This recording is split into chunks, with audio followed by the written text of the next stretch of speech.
Hey guys, मैं हूँ पुष्पा और मैं आपको समझाने जा रही हूँ कविता चेतक।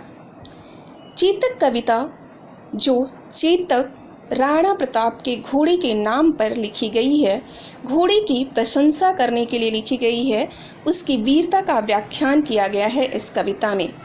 चेतक अपने स्वामी महाराणा प्रताप के प्रति इतना वफादार रहा है कि उनके लिए उसने प्राण तक न्यौछावर कर दिए हैं। इसके लेखक हैं कवि श्याम नारायण पांडे जी। श्याम नारायण पांडे जी ने ही इस कविता को चेतक की व्याख्यान करने के लिए लिखा है। तो आइए पढ़ते हैं। रणबीच चौकड़ी भर भर कर चेतक बन गया निराला था, राणा प्रताप के घोड़े से पड़ गया हवा का पाला था। युद्ध के मैदान में चेतक छलांग लगाते हुए अनोखा लग रहा था। उसके साहस और वीरता को देखकर ऐसा लग रहा था कि हवा के साथ उसका आमना सामना हो रहा हो। गिरता न कभी चेतक तन पर, राणा प्रताप का कोड़ा था, वह दौड़ रहा अरिमस्तक पर, वह आसमान का घोड़ा था। महाराणा प्रताप का कोड़ा चेतक के तन पर कभी नहीं पड़ता था। वह शत्रुओं के मस्तक पर दौड़ दौड़ कर पहुँच जाता था। वह बहुत तेज दौड़ता था, ऐसा लगता था जैसे कि वह आसमान से बातें कर रहा हो, आसमान का घोड़ा हो।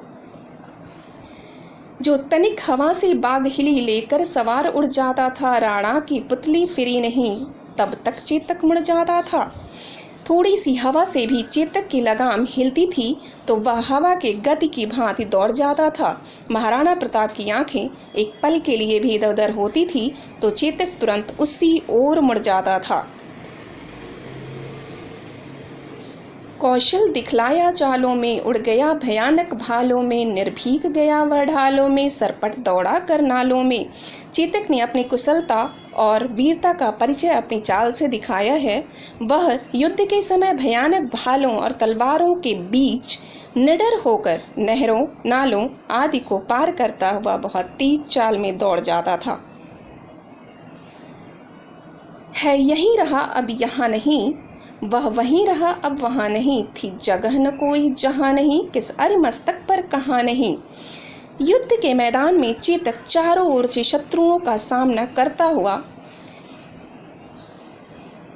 युद्ध भूमि में ऐसा कोई स्थान नहीं था जहाँ उसकी वीरता का परिचय ना मिला हो।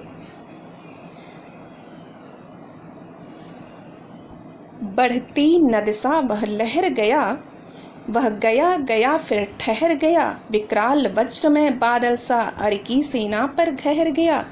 नदी के लहरों के समान वह आगे ही बढ़ता रहता था। वह जहाँ भी जाता था थोड़ा ठहर जाता था, फिर भयानक बादलों की तरह शत्रुओं की सेना पर टूट पड़ता था, उन सेना पर छा जाता था। भाला गिर गया गिरा निशंक है, टापों से खन गया अंग, बैरी समाज रह गया दंग, घोड़ी का ऐसा देख रंग।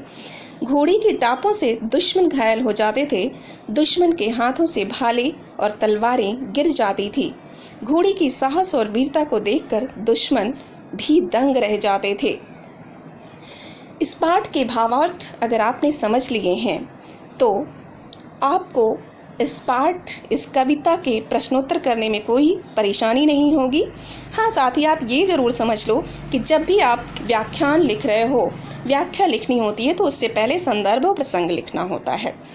इस कविता का जो मूल्य है वो है पशुओं में भी वफादारी, वीरता तथा निर्भीकता के गुण होते हैं। धन्यवाद।